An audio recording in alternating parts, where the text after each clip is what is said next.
Constitutional reforms یا جو institutional reforms کی بات کی جاتی ہے یا پولیٹیکل اسٹیبلٹی کی بات کی جاتی ہے یا اکنامک ڈیولپمنٹ کی بات کی جاتی ہے، لیکن جو کرنٹ سینیریو بن چکا ہے پاکستان میں، جو ایک ٹرسٹ ڈیفیسٹ آ چکا ہے اداروں اور عوام کی جو سینٹیمنٹس ہیں، ان کی جو رائے ہے اس کے درمیان، تو سر اس میں ہو ول جو مطلب اس سارے ایجنڈا جو ہیں اس کو کون اب لیڈ کرے گا سر؟ ٹھیک ہے، صحیح ہے، ایک سوال اور لے لیں گے۔ بسم اللہ الرحمن الرحیم، میرا نام سید علی اسجد ہے۔ آج کی جو آپ لوگوں نے ڈیبیٹ کی ایک اس کا بہت بیسک چنک تھا کانسٹیٹیوشن کا، اور کانسٹیٹیوشن کو ہم لوگ سیاستدان اور عوام کی مدد سے کیسے تبدیل کریں گے۔ میرا یہ ماننا اور میرا سوال صرف یہ ہے کہ آپ لوگ جو اداروں پر بحث کر رہے تھے کہ ادارے انکلوڈ ہونے چاہیے یا نہیں، وہ کانسٹیٹیوشن کو کیا سمجھتے ہیں؟ پرویز مشرف صاحب کے ان کا جو کوٹ تھا، ان کا کوٹ یہ تھا کہ constitution is a piece of paper to be thrown in a dust bin. ہم نے دیکھا ایوب صاحب نے بھی یہی کیا، ہم نے دیکھا ضیاء صاحب نے بھی یہی کیا، اور ہم آج بھی دیکھ رہے ہیں کہ آج کے اس دور کے اندر کانسٹیٹیوشن پر کتنا عمل درآمد ہو رہا ہے۔ تو سیاستدان جتنا مرضی کر لیں، عوام جتنا مرضی کر لے، جب تک پلے میکر اس کو عمل درآمد نہیں کروائے گا تب تک ہم کانسٹیٹیوشن میں جتنے مرضی آپ نے سوال نہیں کیا، آپ نے سوال کر کے جواب دے دیا۔ میں پوچھ رہا ہوں اگر ہم جتنے مرضی چینجز کرتے رہیں کیا اس سے کوئی فائدہ ہوگا؟ صحیح ہے، اگلا سوال۔ السلام علیکم، مائی نیم از زبیر فاطمہ، اور میرا کویسچن جو ہے وہ پولیٹیکل سے تھوڑا سا سیپریٹ ہے۔ تو جیسے یہ منظور صاحب نے بات کی تھی کہ کول جو ہے اس کی اوپن پک مائننگ وغیرہ ہو رہی ہے اور اس کی وجہ سے الیکٹریسٹی ہے وہ پروڈیوس ہوگی، تو ہماری اس وقت ملک کی جو کلائمیٹک کنڈیشن ہے وہ کافی ورسٹ جا رہی ہے اور ٹاپ 10 کلائمیٹک ہٹ پہ جا رہا ہے ہمارا کنٹری۔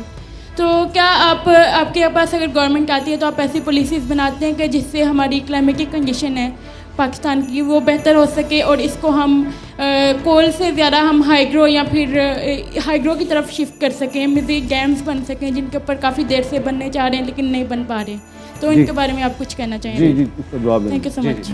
دیکھیے اس کے 4 حصے ہیں جو بجلی پیدا کرنے والے ہیں۔ ایک ہے ونڈ، اس پہ کوئی پولوشن کا ایشو نہیں ہے، 11,500 میگا واٹ کے وہاں پہ پروجیکٹس موجود ہیں۔ دوسرا جیسے میں نے بونجی کہا وہ رن آف دا ریور پہ پاکستان کا سب سے بڑا پانی سے پیدا ہونے والی بجلی ہے۔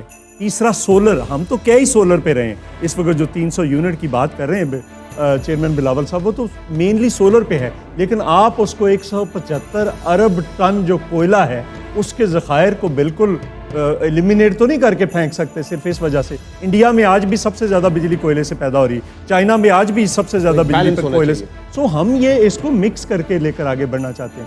دوسرا سوال آپ کا تھا، آپ قصور سے ہے نا وہ جو سوال انہوں نے کیا۔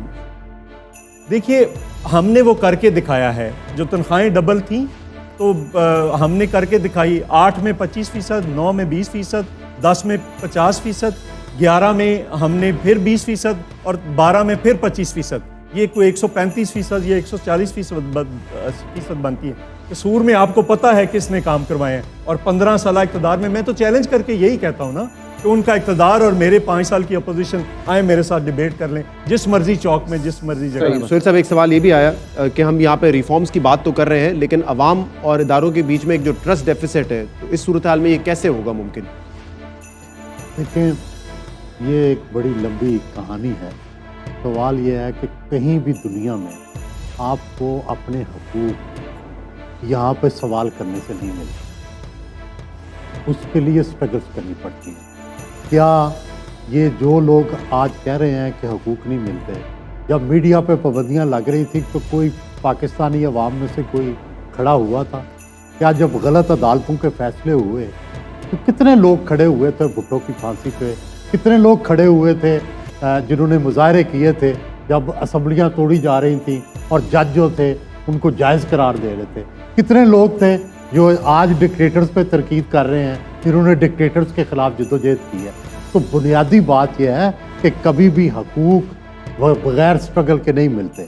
جب تک سٹرگل نہیں ہوگی حقوق کوئی آپ کی جھولی میں نہیں ڈالے گا، یہ جو لینے پڑتے ہیں، یہ حقوق حاصل کرنے پڑتے ہیں۔ حقوق حاصل کرنے کے لیے سٹرگل کریں۔ بڑائے صاحب آپ اور میر صاحب اس کا حصہ رہے ایم آر ڈی موومنٹ کا، جب ہم طالب علم ہوا کرتے تھے، کیا اسٹوڈنٹس یونین کا رول نہیں تھا؟ کیا صحافیوں کی تنظیموں کا رول نہیں تھا؟ بنیادی طور پر تو کیا مزدوروں کی تنظیموں کا رول نہیں تھا؟ وہ ساری ختم کر اگر دی آپ نے گئی۔ ذکر کیا تو پھر ہسٹری کو میں کریکٹ کر دوں کہ جو جنرل ضیاء الحق کے خلاف جو تحریک تھی وہ صحافیوں نے شروع کی MRD بننے سے پہلے, MRD بہت بعد میں بنی تھی موومنٹ. کوڑے کھائے صحافیوں نے کوڑے کھائے, سیاسی کارکنوں نے کوڑے کھائے, مزدوروں نے کوڑے نہیں، کھائے. بنیادی بات یہ ہے کہ میں جو یہی کہہ رہا ہوں کہ بات وہ کی ہے نا، تنظیم وہ جو بنیادی انگریڈینٹس بات یہ ہے کہ معاشرے پوری کے society ختم کو کر دیے struggle گئے کرنی ہیں پڑتی ہے۔ جو تحریکوں کا سبب بنتے ہیں یا جو تحریکوں کو لے کر چلتے نہیں، ہیں. پر سوال یہ 2023 میں اتنی سٹرگل کی ضرورت تھی، وہ کیوں نہیں ہوئی؟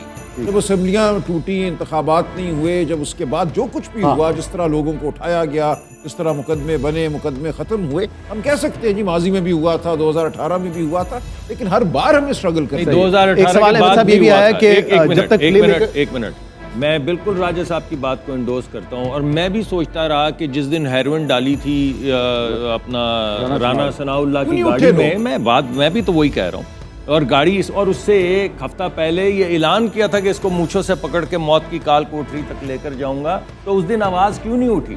عوام نے کیوں نہیں اٹھائی؟ بالکل عوام سے میں سوال کر رہا ہوں، اور میں بھی یہی کہہ رہا ہوں، میں آپ کی بات کو انڈوز کر رہا ہوں۔ ہم نے تو آواز اٹھائی تھی، میں نے اسی دن جو ہے وہ ٹی وی پہ کہا، اگلے دن کالم لکھا رانا ثناء اللہ کے بارے میں، احمد میر صاحب نے بات کی اور بہت سارے لوگ۔ ایک نوجوان کا سوال عوام سے، میں یہ کہہ رہا ہوں کہ یہ ہماری چیزیں ٹرانسلیٹ نہیں ہو رہی۔ تو کل بھی کہہ رہے تھے غلط ہو رہا ہے، ہم آج بھی کہہ رہے ہیں غلط ہو رہا ہے۔ ایک نوجوان کا سوال یہ بھی تھا، جب تک پلے میکر نہیں چاہیں گے تو عمل درآمد کیسے ہوگا آئین پر؟